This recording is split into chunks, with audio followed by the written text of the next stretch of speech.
Oh, welcome back. We missed you over the commercial break. Thank you. Now, Kevin has his hands on the creature editor. Yes. Good luck. Here we go. Let's get it started. If you crash this, I'll never forgive you. That's all right. I'll just go to desktop and play solitaire. They won't know. Okay. So this right here, we just have a little blob here, and we can stretch it out. We can move it around. I like this. Now, This is very much like clay at this point. okay, this is after the part where you begin as a single-celled organism, correct? Yes, this is Okay. later as you're now a three-dimensional larger creature in the Okay. world.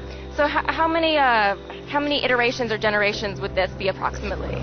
You'd probably play through about 5 or 6 iterations at the microscopic level. Okay. And then once you get to the evolution level of the game here, you're probably going to play through about maybe 20 generations. Now, are your choices in the very beginning going to change what's available to you, or is everything always going to be available to you, like all of the eyes and all of the different options? No, actually, the columns here represent brain level, and in fact, we've unlocked all 4 levels of brain here. So initially, you're just going to have that one column of parts, and as you advance your creature, you get more and more parts unlocked. Okay, so how do you earn money or points to sort of get more upgrades? You get evolution points in the game by eating certain things in the creature game that you then go spend after you mate. You have to successfully mate in the game, then you go into the egg and get to design the next generation of your creature. And so when you finish designing this creature, you would come back into the game and now have to play its entire lifespan until it mates again. That's...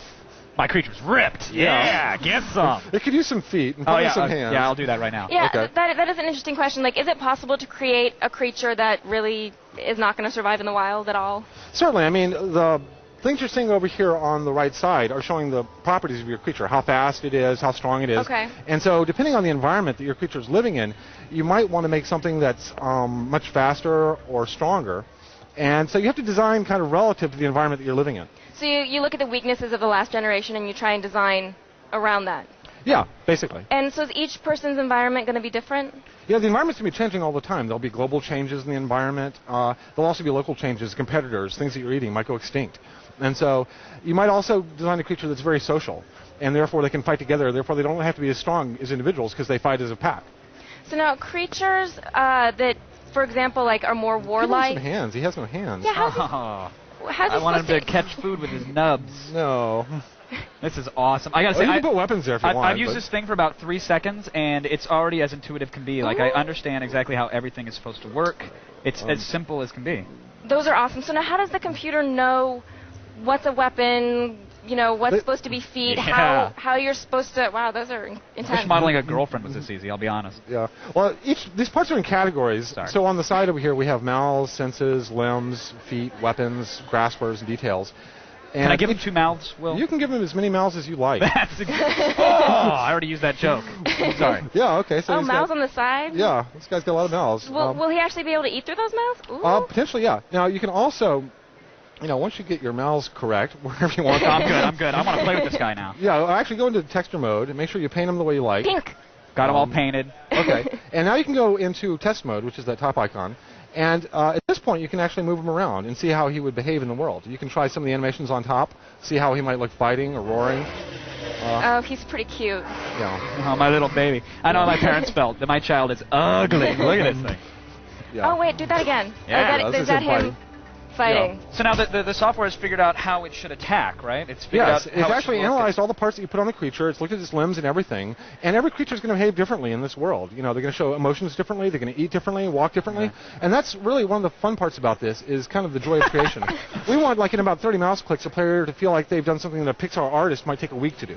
Now, is what determines whether a creature is warlike or peaceful? That's how you play the game. Okay. So at this point, we're kind of defining its physical attributes. Once you go into the game and actually start driving the creature around, we're keeping track of what you've done with the creature. And then when it goes to other players' computers, it will tend to keep acting that way. Can you have so if you put a feet on the end of those things, it will now treat them as legs. Can you have a creature that eats vegetables? Vegetarian? Maybe even vegan? Janist? Oh, yeah. We have, if you go back to the mouth palette, the mouths are actually divided into herbivore, carnivore, and omnivore. And so depending on the parts you pick, you will change, you know, what it eats, how it fights, how it socializes. Tell me you can't make a vegan, though, because really, they're not going to survive. Am I right? Well, you can make an herbivore. Oh, okay, fair enough. So that's about as close to a vegan as you can get. So, I mean, have people broken this thing? Because I've thrown 13 mouths on it, and I've got giant legs, and it's still figuring out how it should look and how it should move. That's the fun of the game, is exploring this, you know, just huge space of potential creatures that you can make in the game. And I like, what kind of eyes are those? And then that he's got eventually you there? can kind of make these guys intelligent, and they'll have built cities and airplanes and UFOs. So you could focus. Not this guy. This guy's not building anything cool. So you could focus more on like intelligence instead of speed or brute strength. Well, that's what you're actually trying to do through the evolution game. Is you're slowly building up the intelligence of this creature. Try going to test mode, making him roar. And, Will do. The voice that you get from the creature actually is dependent upon the mouths that you pick on the guy.